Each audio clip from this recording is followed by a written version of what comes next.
அண்ணா CM அண்ணா வணக்கம் அண்ணா. உங்களுக்கு கூட பிறந்த அண்ணனே துரோகம் பண்ணுறான். அப்பா பணத்தில் அப்பா இறந்தோன்னா அப்பா பணத்தில் வாங்கின இடம், அந்த இடத்தெல்லாம் அபகரிக்கிறான். நான் ஒரே தங்கச்சி, 3 பேர் அண்ணன் தம்பிங்க. அதில் ஒரு தம்பிக்கு தான் என் பொண்ணை கொடுத்தேன். அவள் வாழ்க்கையே அடிச்சுட்டு அவன் ஒரு வேறு கல்யாணம் பண்ணிக்கினான். குழந்தைய கல்யாணம் பண்ணி மனநிலை இல்லாமல் ஆக்கிட்டாங்க. எனக்கு ரொம்ப துக்கமாக இருக்குது. 5 வருஷமாக நான் போராடி கூட நிம்மதி இல்லாமல் தூக்கம் இல்லாமல் ரொம்ப வருத்தப்படுறேன். சிஎம்னா அண்ணா இப்போ அரசாங்க வேலைக்கும் நான் தான் கையெழுத்து போட்டு அரசாங்க வேலை பார்க்குறாரு. அம்மாவும் இருக்கிறாங்க, இருந்து எனக்கு பிரயோஜனம் இல்லை. பின்ஷன் வாங்கி அவங்க 2 பேருக்கு தான் கொடுக்குறாங்க. அண்ணனுக்கும் தம்பிக்கு தான் கொடுக்குறாங்க. எங்கள் அண்ணன் சின்ன அண்ணன் கவர்மெண்ட் வேலை தான் பார்க்குறாரு. அதுக்கு கையெழுத்தும் நான் தான் போட்டேன். நானும் எங்கள் பெரிய அண்ணனும் கையெழுத்து போட்டேன். எங்கள் பெரிய அண்ணனும் வாடகை வீட்டில் தான் இருக்கிறேன், நானும் வாடகை வீட்டில் தான் இருக்கிறேன். பாப்பாவுக்கு நிறைய செலவு பண்ணேன். இன்னும் ஓரளவுக்கு தான் நல்லா இருக்கிறார். ஒரு அரசாங்க வக்கீல்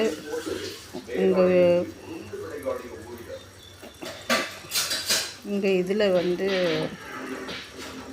கோட்டையில் மனு கொடுத்து அங்கே போலீஸ் ஸ்டேஷனில் 2 வாட்டி கூப்பிட்டு விசாரித்தாங்க. எனக்கு இல்லை, வக்கீலில் தான் நீங்கள் பார்க்கணும் அப்படின்னு.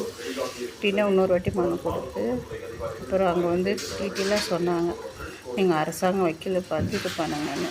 செங்கல்பட்டில் கோர்ட்டில் கேஸ் நடக்குது.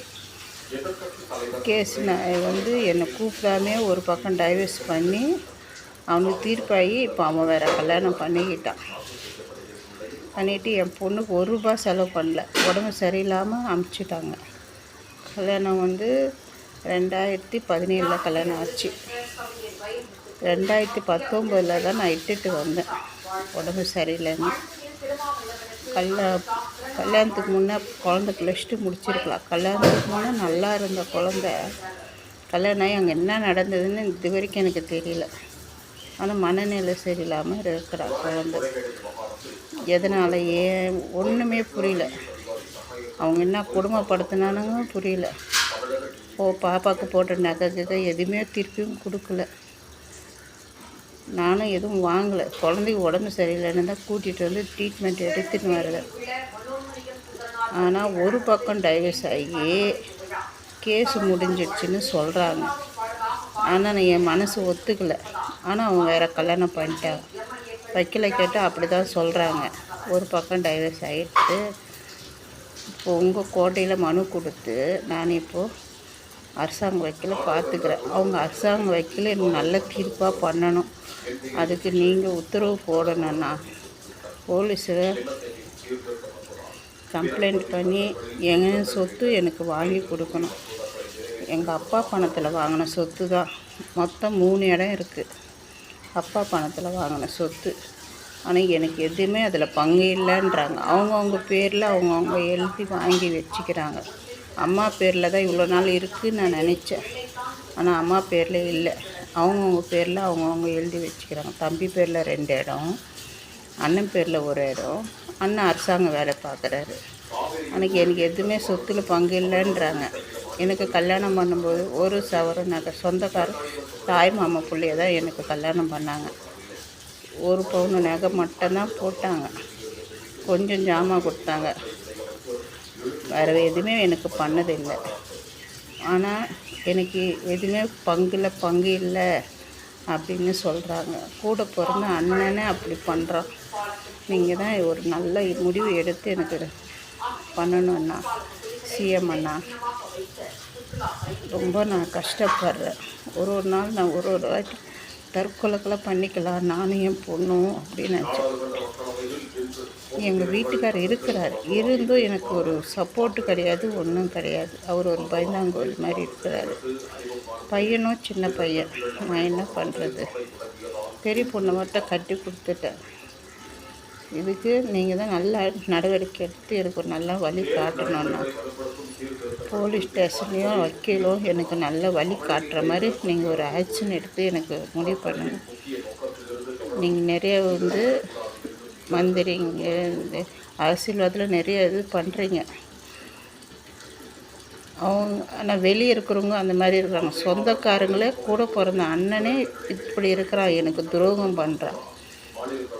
நான் ஒரே ஒரு பொண்ணு தான், ஒரு தங்கச்சிக்கு ஒரு எதுவுமே பண்ண மாட்டேறான் அவன். நீங்கள் தான் எனக்கு ஒரு நல்ல வழி காட்டணும். ஒரு நல்ல போலீஸை வச்சு இதுக்கு நடவடிக்கை எடுத்து எனக்கு சொத்தில் பங்கு வேணும்னு நீங்கள் எனக்கு ஒரு ஆதரவு கொடுக்கணுண்ணா. சிஎம் அண்ணா, எங்கள் அண்ணன் மட்டும் கிடையாதுண்ணா, ஒரு குலசாமி மாதிரி எனக்கு ஒரு நல்ல வழி காட்டணுண்ணா. என்னால் ஒன்றும் முடியல, என் பொண்ணை வச்சுட்டு அவஸ்தைப்படுறேன் நான்.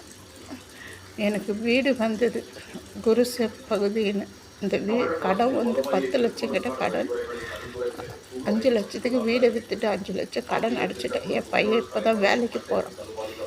அந்த கடனை என் பையன்தான் இப்போ அடைக்கிறான்.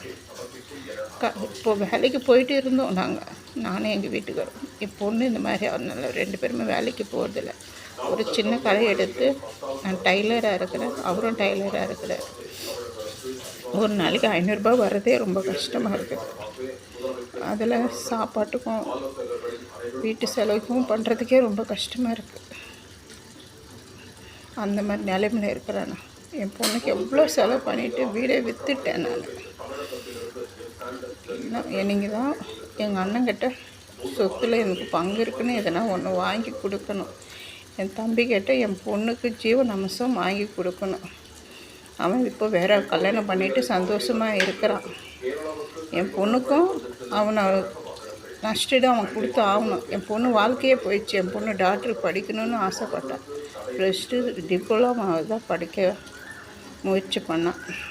நானும் குழந்தைய காலேஜ் படிக்க வச்சு ஒரு டாக்டர் ஆகலாம்னு பார்த்தேன். என் குழந்த வாழ்க்கையே நாசனம் பண்ணிட்டான். இதுக்கும் கூட பிறந்தவங்களே தம்பி அண்ணங்காரனும் எங்கள் அம்மாவும் அதுக்கு உடந்த. எங்கள் அம்மாவுக்கு இப்போ எங்கள் அப்பா பிஞ்சின்னு வர்ற பிஞ்சின்னு அவங்க 2 பேருக்கு மட்டும் கொடுக்குறாங்க. எனக்கும் எங்கள் பெரிய அண்ணனுக்கும் எதுவுமே கொடுக்க மாட்டுறாங்க. இதில் சொத்துலேயும் பங்கு இல்லைன்றாங்க. இதுக்கு ஒரு நல்ல நடவடிக்கை நீங்கள் தான் நான் எடுக்கணும் சிஎம் அண்ணா. வணக்கண்ணா.